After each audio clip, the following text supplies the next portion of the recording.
Juga masih merendam 5 kecamatan di Kabupaten Kudus, Jawa Tengah selama sepekan lebih. Salah satu fasilitas umum yang terdampak banjir di Kabupaten Kudus, Jawa Tengah adalah terminal bus antar kota antar provinsi.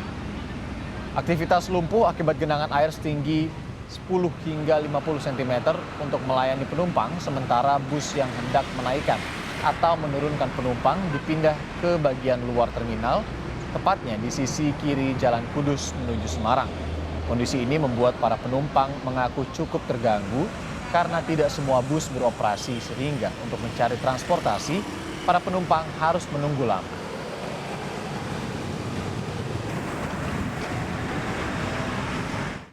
Luar terminal gini deh Mas. Oh, kenapa Bu?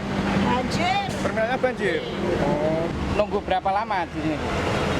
Berapa jam apa? Satu setengah jam Mas. Antara jam 8 sampai jam gini belum berangkat. Badan Penanggulangan Bencana Daerah BPBD Kudus mengaktifkan 3 pompa dengan kapasitas total 5.000 liter per detik. 3 pompa ini diharapkan bisa mengurangi banjir di perkampungan. Setelah ketiga pompa beroperasi, genangan di beberapa titik sudah mulai surut 4-10 cm.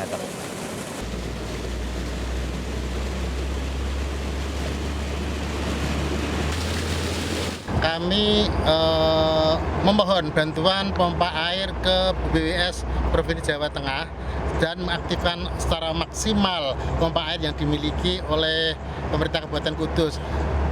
Yang ada saat ini 2 aktif dan kapasitas kurang lebih 2.000 liter per detik per pompa, sedangkan yang bantuan dari BPWS dengan kapasitas 270 liter per detik. Mudah-mudahan keberadaan 3 pompa ini bisa mengurangi kondisi ketinggian air yang berada di Kecamatan Jati pada khususnya.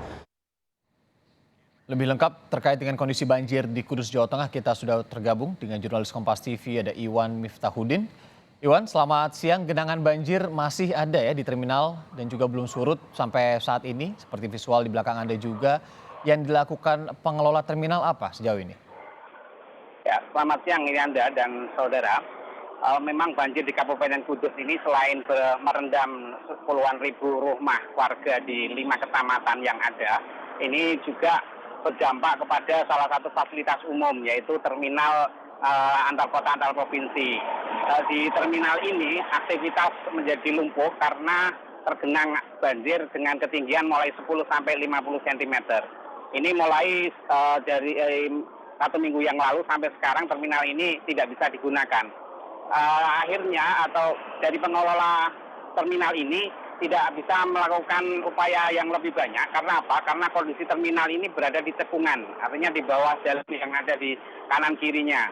Sehingga untuk mengurangi genangan ini pihak terminal tidak bisa melakukannya.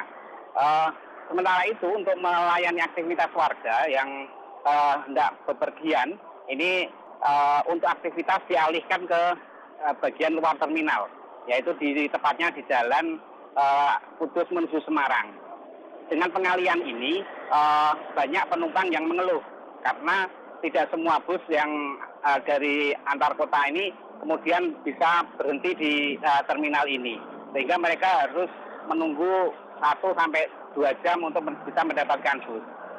Selain itu, untuk bus yang jarak jauh antar kota antar provinsi seperti tujuan ke Jakarta dan lain-lain, ini para penumpang disarankan langsung menuju ke garasi atau tempat parkir bus yang ada. Jadi tidak perlu datang ke terminal ini karena kondisinya memang tidak memungkinkan.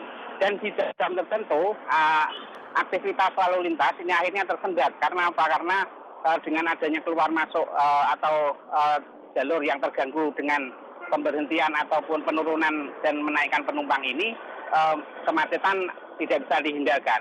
Seperti itu, Iriana. Ya, masif ya, tidak hanya luasan banjirnya, tapi dampaknya kepada warga terkait dengan di terminal bus akap juga tadi sampai siang ini masih tergenang.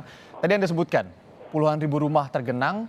Kalau dari informasi terkininya ada berapa kecamatan yang saat ini masih tergenang banjir dan kondisinya masih parah begitu. Dan upaya Pemda sampai saat ini, Pemda Kudus mengurangi genangan banjir apa saja, Iwan? Ya, dari update informasi BPBD Kabupaten Kudus, banjir masih menggenang di 5 kecamatan.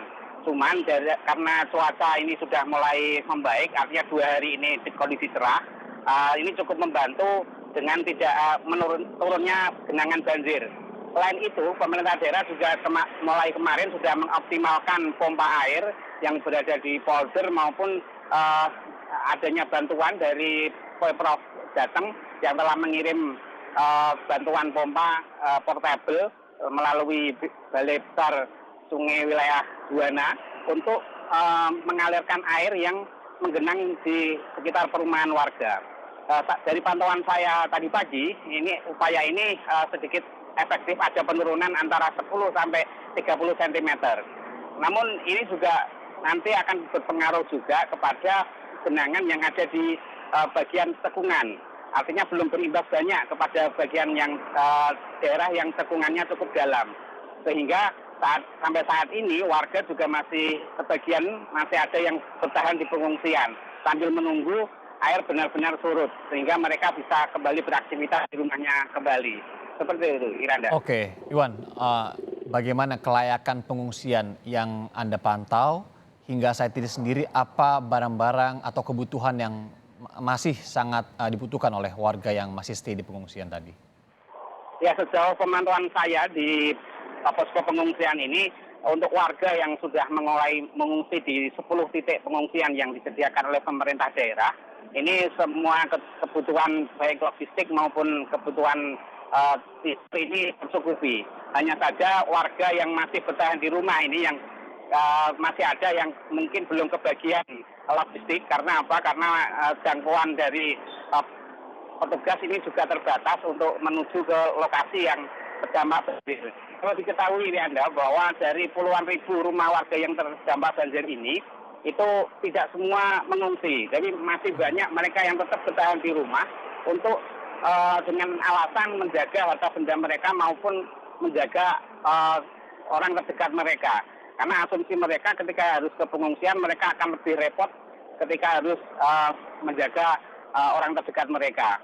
Jadi masih ada banyak warga yang tetap bertahan di rumah dan mereka ini juga mengandalkan bantuan logistik berupa makanan. Dan sejak terjadinya banjir ini, pemerintah daerah sudah berupaya mendistribusikan nasi bungkus sebanyak 2 kali sehari, yaitu dilaksanakan pada siang dan sore hari. Seperti itu, Rianda. Jurnalis Kompas TV Iwan Miftahuddin langsung dari Kudus, Jawa Tengah. Terima kasih, Iwan.